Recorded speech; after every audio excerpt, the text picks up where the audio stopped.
Here's a tutorial on how to do the PowerPass. The best way to think of PowerPass is that you are pushing perpendicular to the pen when it becomes horizontal.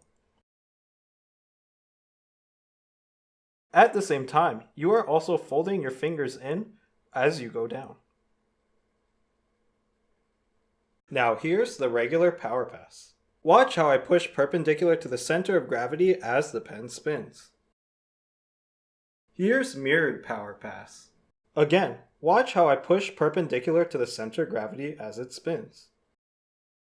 I think mirrored PowerPass is easier than regular PowerPass, so let's start with that. Start with the pen in the middle index slot, with the pen positioned like this. Now push down with your index so the pen rotates like this.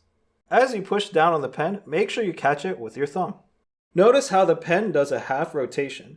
It starts on the blue side and it ends on the pink side. It's best to think of this motion as a fingerless push neosonic.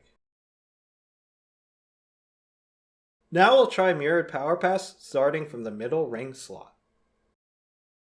Start with your pen positioned like this and push down with your middle finger so that the pen spins like this. Make sure you catch it with your index finger. If you get good enough at this push, try continuing it with your index finger. Now let's try doing it from the ring pinky slot. It's going to be the same perpendicular push motion that we've practiced before. But now we're going to start from the very bottom and work our way all the way to the top. Push down on the pen with your ring finger and it should spin around like in the other slots. Now continue folding up your fingers until the pen reaches the thumb flap slot. Learning PowerPass as one continuous motion is much easier than learning PowerPass one pass at a time. I recommend practicing mirrored PowerPass by always trying to make it to the thumb flap slot, since it's supposed to be one continuous motion. And that's how you do the mirrored PowerPass.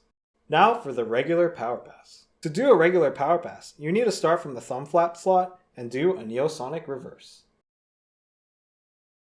Once the pen comes around, you will start to push perpendicular to the pen as it becomes horizontal, just as we learned with mirrored PowerPass. Oh, and don't forget to catch the pen in the ring pinky slot. Regular PowerPass is a lot harder for me personally, but it's essentially the same motion as mirrored PowerPass, but you're going in the opposite direction.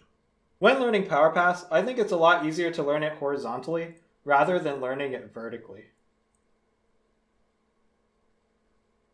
Contrary to what other tutorials say, I think it's better to think of PowerPass as pushing perpendicular to the pen as it comes around. Using gravity makes the trick harder personally, and it makes it much harder to control. I think this is what causes the confusion in a lot of tutorials when learning PowerPass. And here's one more slow-mo of PowerPass.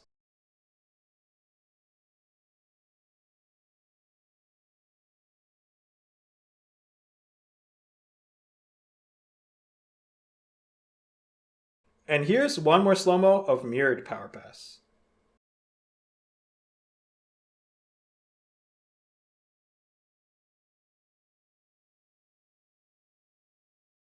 And that's how you do the PowerPass.